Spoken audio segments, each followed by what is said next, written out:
আসসালামু আলাইকুম। পৃথিবীর মধ্যে প্রায় অনেক অত্যাধুনিক প্রযুক্তি বের হইছে।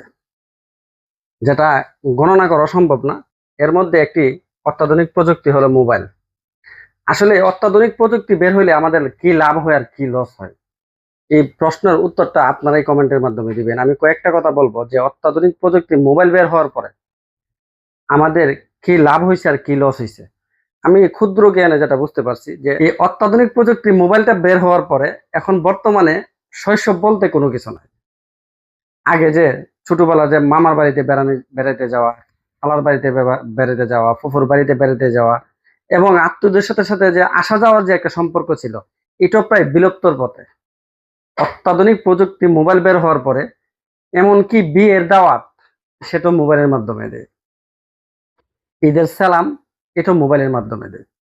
যাই হোক, যে কথাটা বলতেছিলাম যে এখনের জমানার মধ্যে আত্মীয়তার সম্পর্ক প্রায় বিলুপ্তর পথে শুধু অত্যাধুনিক প্রযুক্তি মোবাইল বের হওয়ার পরে।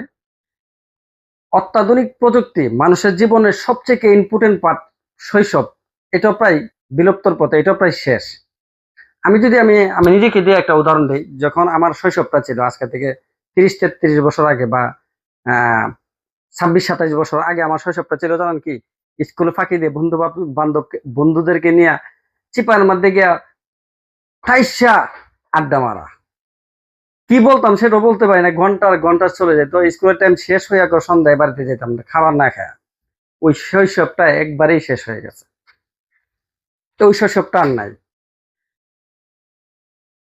দুপুর বেলা হইলেই তিতাস নদীতে, আমার বাড়ি তিতাসের পাড়ে, তিতাস নদীতে গোসল দিতে যেতাম। প্রায় সন্ধ্যার সময় আসতাম তিতাসে গোসল দিতে, বন্ধু বান্ধব একসাথে টাইসে আড্ডা মারতাম। কত যে খেলা পানির ভিতরে বের করছি, কত খেলা পানির ভিতরে খেলছি, সেটা গণনা করা সম্ভব না। নিজের একটা খেলা বানিয়ে ফেলতাম, বন্ধু বান্ধব মিলে টাইসে আড্ডা মারতাম। এটাও প্রায় বিলুপ্তর পথে। বন্ধু বান্ধবকে নিয়ে বিভিন্ন জায়গায় ফুচকা খেতে যাওয়া, বিভিন্ন জায়গায় ঘুরতে যাওয়া, এই সেসবটা প্রায় বিলুপ্তর পথে শুধু অত্যাধুনিক মোবাইল বাহির হওয়ার পরে। অত্যাধুনিক মোবাইল বাহির হওয়ার পরে আপনার চোখের ক্ষতি, কানের ক্ষতি, যত ক্ষতি আছে মানুষের, চুল চুল পড়ে যাওয়ার থেকে ধইরা, এখন বর্তমানে দেখবেন জামানার মধ্যে বেশিরভাগ ছেলেরাই মোবাইলের প্রতি কঠিন আসক্ত হয়ে গেছে। তাদের শৈশব বলতে কোনো কিছু নেই। আমি জানি না আপনারা আমার সঙ্গে সহমত হবেন কিনা। আত্মীয়তা সম্পর্ক তো গেছেই, মানে সে যাবে বিদায়, এই কারণে ফোন করে 1 মিনিট কথা বলে ফেলছে, 2 টাকা খরচ করে, শেষ। অত্যাধুনিক প্রযুক্তি বের হওয়ার পরে আমি জানি না কতটুকু লাভবান হয়েছে। একটা ইম্পর্টেন্ট কথা আমি বলি, সন্তান বাবা বাবা সন্তানকে পাশে বসিয়ে ঘরের ভিতরে সারা দিন ডিউটি করে আইসা ঘরের ভিতরে বসে সন্তানকে পাশে বসিয়ে সে নিজে মোবাইল টিপতেছে। যখন বাবা মোবাইলটা রাইখে খাবার খেতে গেছে, ঠিক তেমনি আমি সন্তান এই মোবাইলটা নিয়ে বাবা খাওয়ার শেষ করার আগ পর্যন্ত এই মোবাইলটা নিয়ে সে টিপতেছে। কি টিপতেছে? রিলস, টিকটক, ফেসবুক, সে সব পারে। অত্যাধুনিক প্রযুক্তি বের হওয়ার পরে সন্তানের প্রতি বাবার ভালোবাসা, বাবার প্রতি সন্তানের ভালোবাসা, এটাও প্রায় বিলুপ্তর পথে।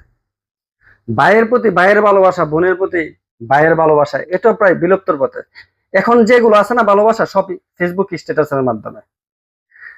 মায়ে সন্তানকে রেখে মোবাইল টিপতেছে, সন্তান মাকে রেখে মোবাইল টিপতেছে। আপনি কোথায় যাবেন? আপনি যাবেন কোথায়? অত্যাধুনিক প্রযুক্তি বের হওয়ার পরে শৈশবকালের যে স্মৃতিগুলা, আমরা যদি সোশ্যাল মিডিয়ার মাধ্যমে আগের কিছু ভিডিও আমরা দেখি সোশ্যাল মিডিয়া, এটা ফেসবুকের মধ্যে বেস্ট শেয়ার শেয়ার হয়। কারণ আমরা জানি শৈশবটা কেমন কাটছে আমাদের। শৈশবটা ক্লাস 5 থেকে, না, ক্লাস 1 থেকে 5 পর্যন্ত যে শৈশবকালটা থাকে, এটাই হলো মানুষের, মানে স্কুল লাইফের সবথেকে সেরা পার্ট। এই পার্টের মধ্যে এই 5 বছরের ভিতরে, মানে 6 বছর থেকে 11 বছর বা 12 বছরের ভিতরে যে বন্ধু বান্ধব গুলা থাকে, এটা শুরু থেকে লাস্ট পর্যন্ত ওই বন্ধু বান্ধব গুলা কিন্তু স্ট্রং। এটাকে বেস্ট ফ্রেন্ড বলেন, কলিজার ফ্রেন্ড বলেন, বন্ধু বান্ধব যাই বলেন না কেন, এটাই বেস্ট থাকে।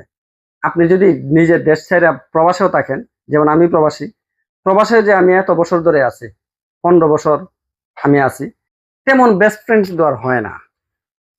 কিন্তু শৈশবের অল্প দিনের বন্ধুত্ব, সে সময় কিন্তু ভালো করে আমরা বুঝিও না, বন্ধুত্ব হয়ে যায়।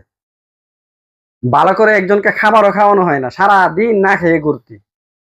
শৈশবকালে কত যে ফুটবল খেলা খেলছি, একটু বৃষ্টি আসলে ফুটবল খেলায় চলে যেতাম, একটু আকাশটা ভালো হলে ক্রিকেট খেলায় চলে যেতাম, একটু রাস্তাটা দেখলে মার্বেল খেলা শুরু করে দিতাম। কত খেলা শৈশবকালে যে আমরা তৈরি করছি সেটা গণনা করাই সম্ভব না, নিজেরা খেলা বানিয়ে ফেলছে।